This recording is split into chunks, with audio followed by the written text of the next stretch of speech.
Sorry that this review was a little late. I tried to do it earlier, but my mother it just decided to do all this cleaning in the house, and she has added more stuff into this closet, so I can barely get in here now.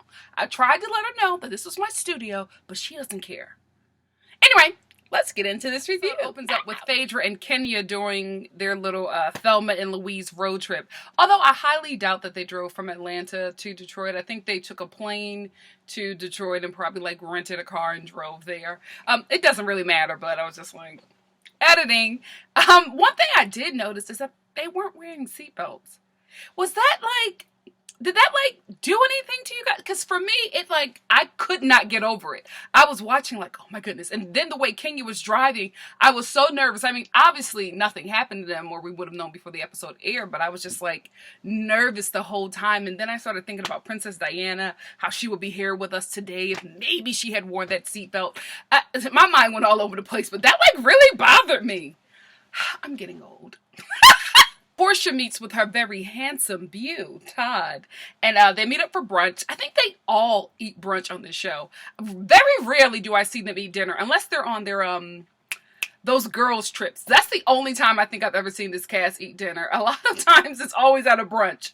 Anyway, while they're having brunch, he tells her that his boss at his very conservative company that he works for had a problem with like the Instagram posts and, you know, him dating a woman like her. And they gave him an ultimatum that he needs to either end the relationship with Porsha or keep his job. And he chose her. And I just felt like that was not the fact that he chose Porsha, but I thought that was very odd and like illegal, right? Like, can you fire someone from your job because of their mate? Or like because of what their partner is doing? Like I feel like you can only fire that person for what they're doing or give them an ultimatum for what they're doing. Can you tell somebody their job is on the line because somebody that they're dating is controversial or like posting themselves in a bikini on Instagram? I feel like he has a case. That's just me, but I was watching that like, wait a minute, Todd. You need to hire a lawyer. Porsha does not take the news that Todd is no longer working the way he expected, or I expected as well as a viewer.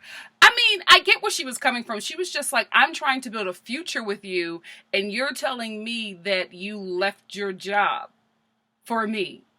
You know, so she felt some sort of way because Porsha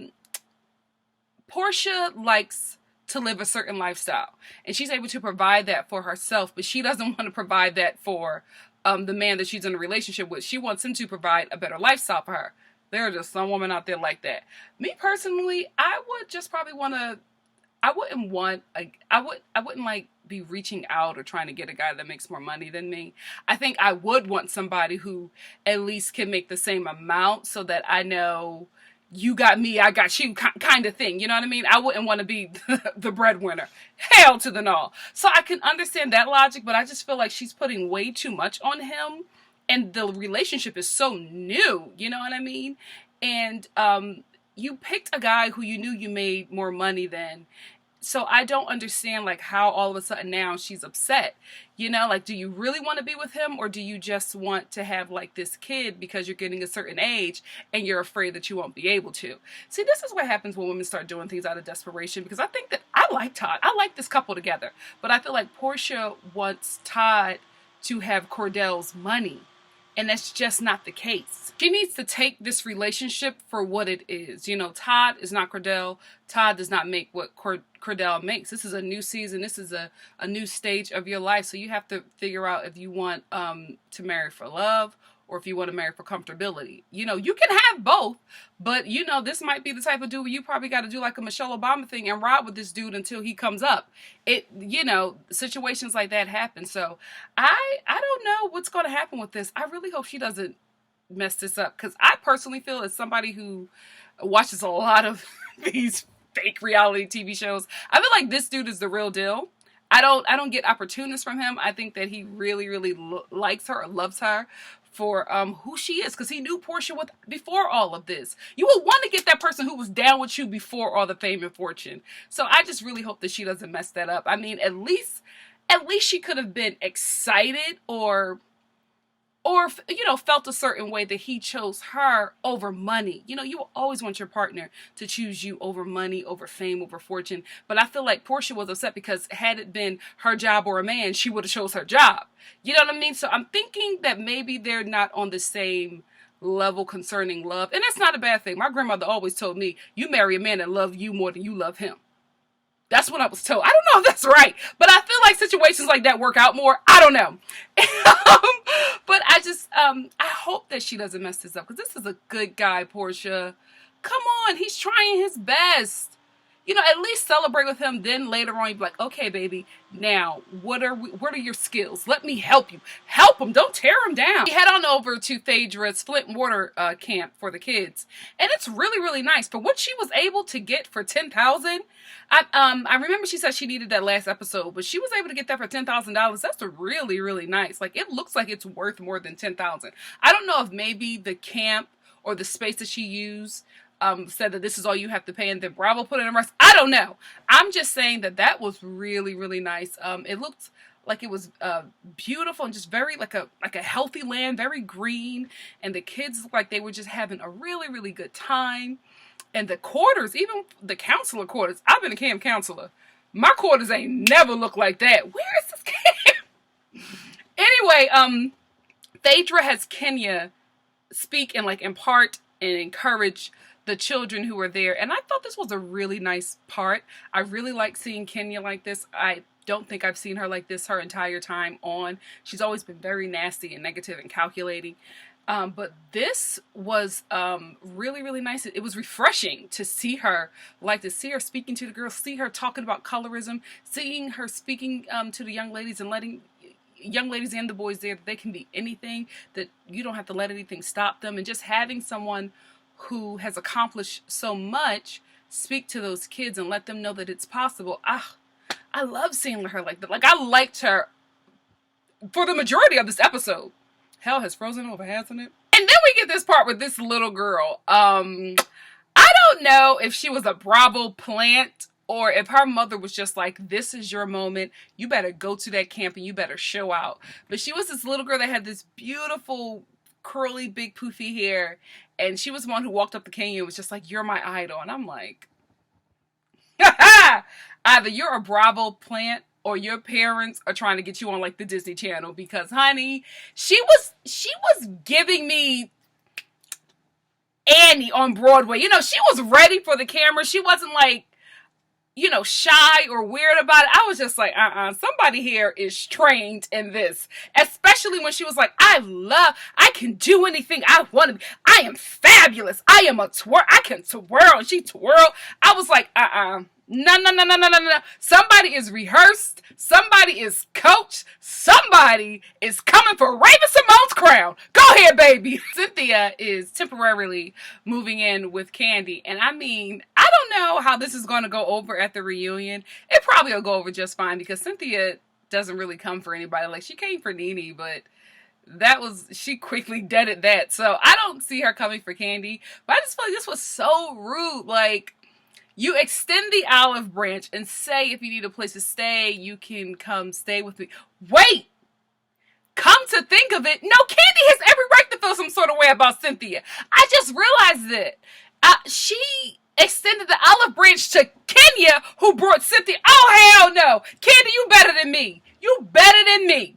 This is why you don't let everybody know what you have going on or what you actually have, your possessions or things of that nature. When I make it, I'm probably going to lie about half of what I own, because I don't need everybody in my business. Because once people find out you got something, they come after it. Because Cynthia would have stayed in the hotel and paid her coins like she should have, or have Bravo paid them hotel or Best Western Inn coins, instead of her coming over there and trying to leech off of Kandi and stay in her place.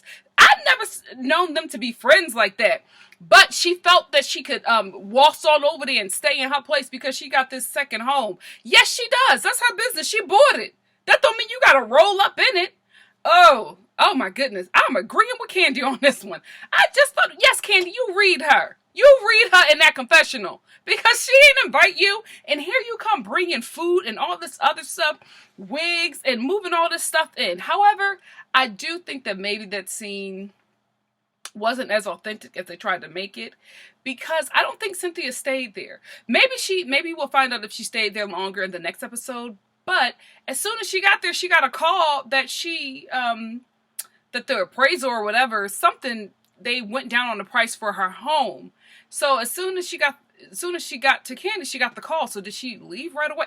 I don't know. But I do want to say, Cynthia, you still paying way too much for a lake house in Atlanta.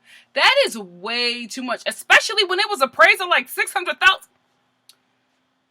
Where's Peter? I mean, he don't. You know what? He don't spend coins wisely anyway. So you screwed. Get that money to Leon. He'll know what to do with it. So we're back at Camp Phaedra. And now they're having this share session with all of the kids there.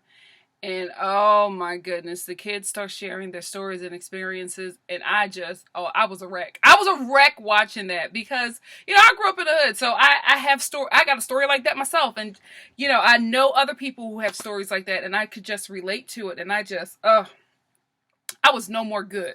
What I will say is that I like seeing Phaedra's Philanthropy on the show. She can be messy, and she can read. But I love seeing that, she really cares about her community. She really goes out of her way to make things happen. And she really brings another side to this show that I wish the other women on this show would. Like, she brings matters concerning our community to the forefront of, like, millions of viewers. That's what a way to use your platform. And I wish the other women would follow suit. So I like that. I mean, like I said before, I like a little good mixed in with my messy. Yes, this show is like, our version, this generation's version of Dynasty and things of that nature. But I do like to see some good in between the mess and the drama. And that's why I really like Phaedra. Because I just feel like she uses her platform wisely. I really, really do. I like this. Good on you, Bravo. This was a good moment to have. But then everything changes. Bob takes Sheree out to this restaurant that reminds him of Spain. This is why he did that. Because when they were in Spain, they had a fight. So he brought her to this restaurant to remind her of the fight. Like, what? Anyway, he gets up there and he brings her to this restaurant and he goes and he does a striptease. I'm not going to talk about his sweat glands because I don't know if he has a medical condition. And I ain't going to be making fun of nobody that got a handicap. But he was moist. I'll say that. I don't understand. I don't understand this relationship. I think, like a lot of viewers, I don't think it's authentic. Like, I don't think it's real. I feel like Sheree is doing that because this keeps her relevant. It's a storyline, reconnected love. And it gives both her and Bob a check. So I just don't know how real I feel it is. Because I guess from my perspective of watching Sheree, I don't get like she really cares or wants to be in a relationship with this dude. But anyway, he does this weird striptease and I don't know why. Like, my only conclusion is that I feel like Bob is pushing up on Sheree because he needs a place to stay. And he knows that sooner or later, that chateau is going to be finished and he would like to have one of the 20 rooms. So I just feel like he's being opportunistic and I feel like, Sheree is probably using him for a storyline. So they using each other. We head on over to Porsha's home and she's being catered to by Shamika. I think that's her name. Shamika, because Porsha passed out and has some type of condition where blood doesn't rush to her brain, and it was really serious. So the fact that the doctor just said go home and rest, I'm like, what? You have a condition where blood doesn't run to your brain properly, so you pass out and he just sent you home and gave you like some ibuprofen? Something is wrong. You need to get another doctor. Todd comes over to, check on his girl. As soon as he gets there, she tries to like blame her fainting condition on him. And, he's stressing her out, so that's why she fainted. I'm like, wait a minute. Didn't you faint before, Todd? So how is this his issue? You said that you had this condition before now. So is it a condition or is it Todd? Or are you using your sickness to try to manipulate this dude into being somebody that you want him to be? But that's probably not who he is. Porsha, please don't mess this up. It is way too early in the relationship for you to be putting all these demands on this man. First of all, you started off all wrong. You started off by asking him for his sperm. Like, you're going to run him away. You're going to run him away into the arms of a willing woman. Because let me tell you something. You put that fine man that ages gracefully on national TV and you treat him like garbage. I'm going to tell you like I told Kyle Richards on Real Housewives of Beverly Hills. Let me tell you something. You keep on treating a good-looking man that treats you well like garbage on national TV, you'll be crying about it later because there's always a hoe in the comment section. They always leaping, loping, and lurking, waiting for you to mess up so they can just roll up and slide in his DMs. I would never treat you like that. If you chose me over a job, I would be so thank you. I would let you rub me down, Poppy. I don't know if they would say that, but I'm just saying. You know what I mean? You better treat him right, girl, because he's fine. Then we get to the scene that ruined the beauty of this good-hearted episode. So Phaedra calls the girls together for a thank you dinner to thank them for their participation in raising money for her charity, the Flint water camp. The women get together and she tells them thank you and she suggests that they go on a glamping trip. Girl, I love glamping. I'm not a camping kind of person but I love me a glamping trip. Ladies are really excited about it, and it seems like this episode is going to end, on a really good note. Then Kenya, who is the soulless meat suit of this group, digs deep down into her demonic heart and says, well, how is Porsha's anger management going? Because I don't feel safe going into close quarters with her on this glamping trip. Why are you like this, Kenya? We, the viewers, were loving you in this new Kenya up until this point. You antagonize and you provoke and you tear people down, especially other black women. Because I've seen you on other shows, and I ain't never seen you come at a white woman like that. Just an observation. Maybe she thinks that black women are competition. It's women like that who will see other women who are similar to them and do whatever they can to tear them down so they can only be that kind of woman in the room. Like, they're not intimidated by women of other cultures or something, or women who don't look like them because they don't see themselves in a competitive lane. But the ones that look like them, they are very dogmatic about tearing that other woman down because they want to be, I want to be the hottest ethnic chick in the room. Stuff like that. There are women who are, got that kind of crazy mind. You've all worked with women like that before.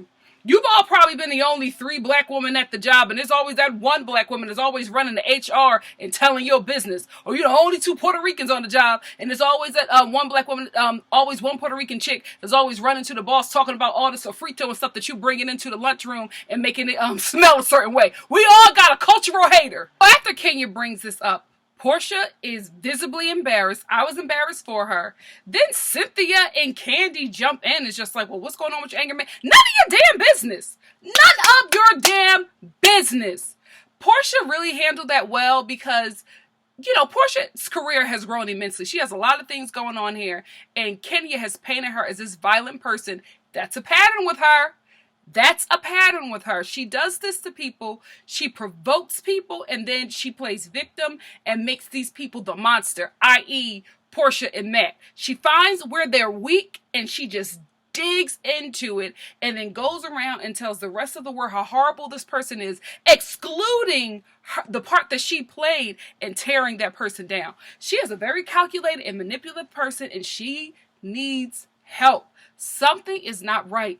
And I honestly don't think she's being this person for a check because I met her.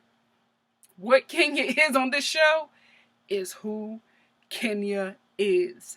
Nasty. She's a nasty woman and not in a good way. She ain't a woman's march nasty woman. She's a nasty woman. Just vow. Do not turn your back. She will stab a knife in it and rip your spine out. Very vicious. I don't know why she is this cutthroat. She should be a politician. She is way too cutthroat to just be on a reality TV show. She needs to be a politician or over oil in like another country. You know what I mean? She has that type of demonic possession to do that because she is so nasty. I just did not understand why she attacked Porsha like that. But I think the problem is Kenya has a problem that Porsha put her hands on her. And I can understand that. Like, somebody put their hands on you and you can't let those things go. But she doesn't realize that she provokes people. I know people just like, oh, violence. No, nobody should provoke you to violence. Let me tell you something. If I was on that stage, I watched that reunion and Porsha handled it better than me. And I told you before in my previous video, I don't like fighting. I always feel bad after, I haven't been to fight in like over a decade. And I can't do it. More than a decade. I'm a good-hearted person. I don't like it. I don't like putting my hands on somebody. It makes me, I end up feeling worse. I'm like worse off than the other person that I like put my hands on. I just don't like doing it. But if I have to, I will. And I'll go, in my car and cry about it and repent to the Lord later. But people can get you to that point. If I was on that stage and this woman had a bullhorn and was yelling insults at me and then took some type of wand and was waving it in my face and then yelling more insults, calling me an idiot, and especially if I was going through a traumatic time, because we have to remember that Porsha was going through a divorce. I've never been through a divorce. I know people who have been through a divorce. My parents have been through a divorce. A divorce is like a death. That is something very, very difficult for a person to handle. And when a person is freshly going through that and being tormented by, your ex or who you're getting divorced from, and then you come on this TV show and you have this person who is antagonizing you with props and all types of things, you snap. You snap. And it's no excuse for violence, but it is, because you do not do that to people. And I firmly stand by the fact that I believe that Kenya got what she deserved, and she got off lightly, because it wouldn't have been me. I would have broke that scepter and we just would have been knucking and bucking. Do not push people like that. She got what she deserved. Porsha tries to defend herself, and then Kandi jumps in because Porsha says something like, you guys are all piggybacking off of what Kenya said, and I agree. Like, Kenya made that statement about Porsha. Kandi and Cynthia didn't have to jump in. I don't know why they did. Cynthia, you never know where she lies. Like, she is just on every and anybody's side whenever it suits her or gives her camera time. She's just all over the place. I didn't know why Kandi jumped in. It was just really weird. And then when Porsha said that she was piggybacking, Kandi just like got enraged. You know who has an anger management problem in this cast? Kandi, because the way she bucked up was like she was going to fight her. Now, Porsha ain't no punk, but Porsha got a lot of things that she has to protect, specifically her Dish Nation job. So she didn't bite back the way we know that Porsha can bite back, because I feel like if Porsha didn't have all this stuff going on, her and Kandi would have been rumbling in that restaurant. But it was just really weird the way Kandi bucked up. I was watching it like, what, Kandi, who hurt you? Like, what happened? Because I just don't understand. The transition from last season to now, it doesn't make any sense. And I think she tweeted something about there's a lot of stuff that you don't see going on behind the scenes. Well, tell us! You're my favorite housewife of this show. So do you think I want to sit here and be like, I can't believe that Kandi is acting a damn fool? I'm hurt by my observation of you. So let the viewer know what's going on, because your behavior is inexcusable. I can't get behind that.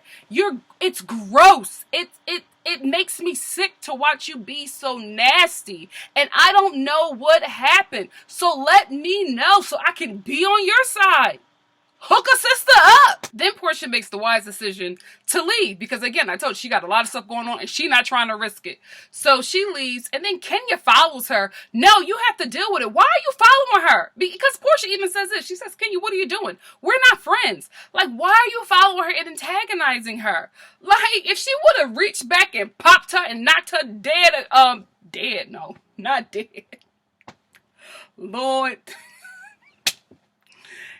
And knocked her on her behind in the streets, she would have been justified. Like, this girl, you get her angry and you embarrass her. You say this insulting thing about her. She decides to leave the situation. You follow her. And then you expect her to want to talk to you. You guys aren't friends. Oh, she's so calculated. Oh, she knew that this would get her camera time. She needs help. And I guess the thing that I disliked more than Kenya's behavior was the fact that all of the women championed it. You know what I mean? Like, nobody said that what she was doing was wrong. Besides, like, Portia's, her crew. Besides Sheree and Phaedra. But I just can't believe that Cynthia and Candy just got behind that. Like, you guys think that that was right? Really? Porsha pulls off, and then the women are trying to, like, discuss Portia's anger management problem that she does not have. And because I feel really strongly about this, because I was going to talk about something else, but I just have to say this. I do not like this anger management thing that Kenya is pushing. Specifically with Matt, I told you about it before. I don't like how she's trying to make him into this big black brute, because him being a black man and being his size and having his stature, he already has to deal with that stereotype. So for you to continue to try to manipulate this storyline of him being this stereotype, it's going to not only hurt him further in his career, his other aspirations, it's also going to give weight to a lie, to a false narrative of black men, and I don't like it. Another thing that I don't like that she does is she gives off this type of anger management issue with Porsha, and I feel like she does that because Porsha exudes a different type of class. Although Porsha is, upper class, she has some hoodisms about her, and I feel like Kenya does this anger management thing, or like she's angry, she's violent, she's vicious. I feel like she puts that stereotype on her that a lot of black women from the hood or from a certain class have to deal with, when it's like they have these anger management problems and they're evil and they're nasty and they're rude, when you don't understand what we deal with on a daily basis. The fact that I'm here doing comedy and smiling is just another way for me to spread joy, spread love, be creative, but it's also another way for me to combat the things that I have to deal with being in this skin and having the genitalia that I do. You know what I mean? I have to deal with a lot, so this is like very therapeutic to me. Not many women from where I'm from are able to do that. Some people resort to violence. Some people resort to drugs. Some people resort to bad relationships. It's an unhealthy coping mechanism. And honestly, I don't know what happened between Porsha and that girl in the alleyway. All I know is that we hear her running and we hear some sound bites of things, and she disappears into an alleyway. Listen, the editors and the producers are able to manipulate this show in a certain way so we can think that something happened that probably didn't really happen, because the sound bites that they were using, they could have taken them from any season or any scene of that episode. So you just don't know. What I'm saying is that I don't believe that she has an anger management problem. I think she has a bullying problem, and I don't think she's the bully. I think she has to work with a bully. And we've all been in situations where we had to work with somebody who was an absolute tyrant, and you hated being around them, and you fantasized about running them over in the parking lot of your job. Okay? We've all had that one coworker where it's just like, oh, if you just missed that third step. You don't want them to die. You just want them to be out for like 6 months or so, or get transferred. You know what I mean? So we've all been there. So I just don't like that narrative, because it's given to black women a lot. I was one of them. People used to say that about me, that I was like this bad or nasty person, and I was a kid who was different. You know what I mean? I was somebody who grew up in the hood, but I liked acting, and I liked unicorns, and I was obsessed with like glitter and Punky Brewster, and I wore my hair in different things, and I wore like a lot of rainbow stuff, and I read a lot of fantasy books, and I talked different. And so a lot of people decided to pick on me because of that difference, but I wasn't no punk. So I would fight back, you know what I mean? Like, I wouldn't let a person bully me, and I got like this, this Nikki is a fighter and all these things, but nobody stopped to say, hey, what's going on? Like, what are you dealing with in school? Is who is saying these things? Who is throwing things at you? I remember one time a girl threw a whole one of the girls that used to bully me took a whole cup of water, and I had just got my hair done. I was feeling so beautiful, and she poured it on my head, and I kicked her behind up and down my middle school hallway. Oh no, you don't mess with my new do. Another time I had just got my hair done. My mom gave me these Bo Derek braids. True story. I saw the movie 10 and I wanted that hairstyle. A white woman in braids inspired my hairstyle. Listen, it happens. And my mom braided my hair and gave me like all these beads, these beautiful multicolor glitter rainbow beads, because I was that kind of kid. And she put like aluminum foil at the end, like to tighten it so the beads won't fall out. And I remember we were all getting in line, and I loved to like hear the beads of my hair like click and clack as I was walking in. And another one of them girls that used to bully me, it's a whole little clique of little like bougie broke kids, you know what I mean? And I was walking, we were getting in line and walking into class, and she pulled the aluminum foil for my braids, and all my beads, she started pulling and all my beads fell. And I was so embarrassed. I ran into my school and I just sat there and cried. But after I wiped my tears, I kicked her behind again, up and down my middle school hallway. I think that was the last time she bothered me. That was the last time. That was it. Like she got the hint that I wasn't the one, and she moved on to somebody else. And I wish that I had the courage to stand up for that person then, but I was just glad to be done. You know what I mean? And I think I actually tried to adopt like a kind of hood accent for a minute, so the kids will leave me alone. What I'm saying is, I think that Porsha is she's the victim of a bully who is very manipulative. I think Matt is the victim of a bully who is very manipulative. Women like that are very dangerous for men like that. Gullible men like that. Those are the type of women who will put you in situations, who will beat you up with a phone, have your eye all bloody, and a man is sitting there like that and won't do anything, and then she will call the cops and say he beat me while she throws her hair through a window. Listen, women like that are nuts. Kenya is that person for me. I think that something is not right there, and I don't like how Porsha is not being supported. However, Sheree did say to Kenya that she was manipulative. And I'm so glad that Sheree stood up for her, because Phaedra likes to be, she don't like being caught being messy. So she won't say anything to anybody's face, because even Porsha said, well, did you tell them about my anger management stuff? Because Kenya said that you told her, and you know how Phaedra is when she gets caught in a lie. So Phaedra's just like she's always, Phaedra, when she gets caught in a lie, Phaedra starts looking like she's trying to read something from afar, but she needs glasses. She's always just like, Then Sheree does something that I just couldn't agree with. I didn't like Kenya in this scene, this dinner scene, and I thought that she was an extreme bully to Porsha. But I didn't like that Sheree did this, because then she tries to play victim later. Sheree then brings up Kenya's abusive relationship with Matt. Now, Sheree, like myself and like the rest of the viewers, don't believe that it's an abusive relationship, so she may have been talking out of turn like that.